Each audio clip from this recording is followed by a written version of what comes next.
Salam sejahtera saya ucapkan kepada Dr. Loh Kah Chun selaku pensyarah untuk subjek GM 3053 pengurusan latihan dalam organisasi. Saya Thamicharana Lucky Krishnan, nombor matrik 260254 akan membuat pembentangan individu bagi tugasan yang diberikan.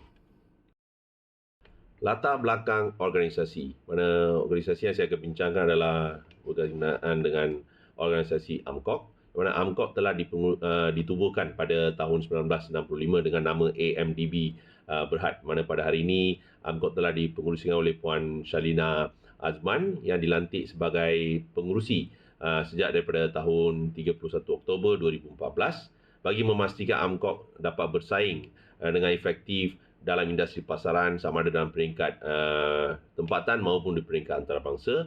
Terdapat beberapa visi dan misi yang menjadi panduan pengurusan organisasi AMCOG ini. Mana AMCOG Property Berhad juga banyak terlibat dalam bidang hartanah sama ada di dalam Malaysia maupun di peringkat antarabangsa. Mana antara projek-projek yang mereka terlibat adalah antara kayangan Heights di Shah Alam, Selangor, Sibu Jaya di Sarawak. Sementara di peringkat antarabangsa adalah Burlington Gate di Mayfair, Holland Park Villa di Campen Hill dan Kilmore House di Belgravia adalah antara projek pembinaan hartanah yang dikendalikan oleh AMCOG. Ini bermakna sumber hasil pendapatan AMCOG datang daripada aktiviti pembinaan hartanah sama ada dalam peringkat domestik maupun di peringkat antarabangsa. Visi dan misi AMCOG. Mana visi adalah untuk menjadi rakan niaga global pilihan dalam usaha mencapai kecemerlangan dalam produk dan juga perkhidmatan mereka. Dan untuk misi pula, yang pertama menanamkan nilai dan standard global dalam aspek aktiviti perniagaan AMCOG. Kedua, menyediakan produk dan perkhidmatan yang berkualiti, kompetitif dan inovatif. Ketiga, membina hubungan yang stabil dengan rakan perniagaan AMCOG. Dan keempat, memberi pulangan yang memuaskan kepada pemegang saham. Hasil analisis keperluan latihan bagi organisasi yang dikaji. Mana daripada organisasi AMCOG setelah dibuat kajian dan juga analisis melalui borang selidik daripada respon borang selidik yang dijalankan oleh pekerja AMCOG, dapat dilihat bahawa amalan keselamatan dan kesihatan pekerja di tapak pembinaan yang dikendalikan AMCOG adalah sederhana dan kurang memuaskan. Contohnya, pemantauan terhadap kewujudan risiko dan bahaya di tapak pembinaan adalah antara perkara yang kurang dilakukan oleh pegawai keselamatan dan juga kesihatan pekerjaan AMCOG. Dalam masa itu juga, terdapat juga pekerja yang tidak memakai pakaian perlindungan diri yang sesuai dengan pekerjaan dilakukan. So, keadaan ini meningkatkan risiko kemalangan dan kecederaan kepada pekerja. Ini bermakna bahawa sikap majikan yang kurang peka terhadap risiko yang wujud di tapak pembinaan menjadi faktor utama yang memerlukan latihan keselamatan dan kesihatan perlu dilakukan untuk pekerja dan juga kaki tangan AMCOG. Melalui data statistik, kemalangan dan pekerjaan di tapak pembinaan juga tinggi yang menjadi faktor yang memerlukan pelaksanaan latihan kepada pekerja AMCOG.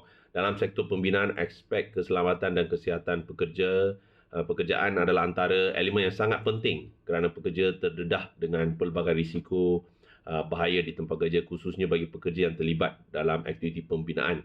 So, laporan dikeluarkan oleh Jabatan Keselamatan dan Kesihatan Pekerja Malaysia menunjukkan bahawa sektor pembinaan adalah sektor yang mencatatkan kematian tertinggi di tempat kerja. Jika lihat di jadual sebelah, berikut adalah statistik kemalangan pekerjaan mengikut sektor daripada Januari hingga Jun 2019. Seperti terdapat banyak sektor seperti sektor hotel dan restoran, sektor kemudahan, sektor pembinaan, sektor kewangan, sektor pengangkutan, sektor perlombangan dan sebagainya. Jika dilihat pada tempoh masa yang dibincangkan ni, terdapat dua sektor yang mana mempunyai jumlah kematian yang paling tinggi, iaitu sektor pembinaan dan juga sektor penghilangan sebanyak 58 orang dalam tempoh masa 6 bulan. Jika dilihat daripada laporan perancangan latihan, di mana latihan dirancang bagi latihan bagi pekerja AMCOG, mana program latihan dilaksanakan adalah program latihan simulasi yang mana memberikan pendedahan kepada pekerja AMCOG tentang pelbagai aspek keselamatan dan juga kesihatan pekerja di tapak binaan.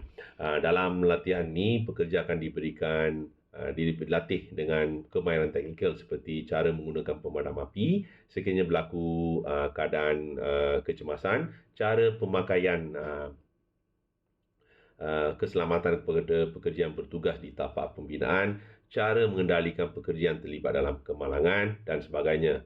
Kesemua simulasi dan juga demonstrasi yang diberikan kepada pelatih adalah untuk meningkatkan kemahiran dan juga pengalaman mereka tentang bidang pekerjaan yang akan dilakukan. Di tapak pembinaan, terdapat pekerja yang hanya melaksanakan tugas dan tanggungjawab mereka tanpa ada kemahiran yang khusus di tapak pembinaan. Contohnya kemahiran untuk menggunakan alat pemadam api, cara memberikan bantuan kecemasan awal kepada pekerja yang terlibat dalam kemalangan sebagainya. Oleh itu, latihan simulasi yang akan dijalankan ini akan menekankan aspek-aspek keselamatan dan meningkatkan kemahiran pekerja untuk aspek keselamatan dan juga kesihatan. So, antara simulasi yang akan dijalankan dalam program latihan tersebut, terdapat 3 simulasi. Yang mana pertama, simulasi bantuan awal kecemasan, yang mana melalui latihan simulasi ini, mana pekerja boleh belajar cara untuk membuat balutan tangan kepada pekerja yang mengalami patah tangan dan juga cara untuk membalut luka untuk pekerja yang terlibat dan kemalangan sebagainya. Dan kedua adalah simulasi penggunaan alat perlindungan diri, mana dalam simulasi ini, pekerja akan didedahkan dengan cara pemakaian yang sempurna yang mematuhi aspek keselamatan dan kesihatan pekerja semasa berada di tapak pembinaan. Mana dengan pemakaian pekerja yang pakaian betul seperti pemakaian kasut, pakaian dan sebagainya dapat mengurangkan risiko kemalangan di tapak pembinaan.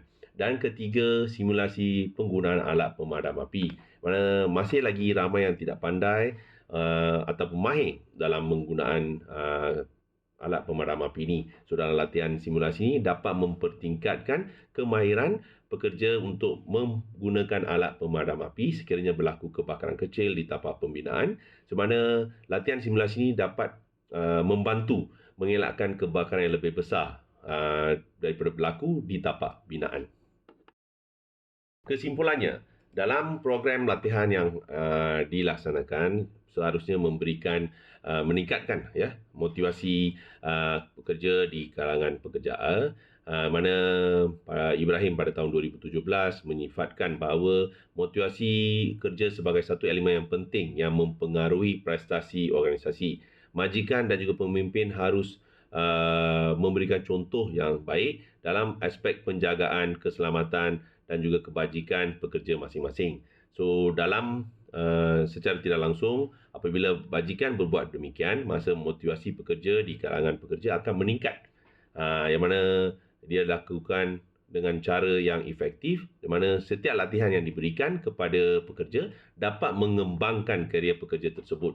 Justru program latihan dijalankan di AMCOG secara tidak langsung adalah satu usaha untuk meningkatkan pengetahuan dari segi aspek keselamatan dan juga kesihatan pekerja diutamakan sebelum, semasa dan selepas melaksanakan kerja-kerja di tapak pembinaan.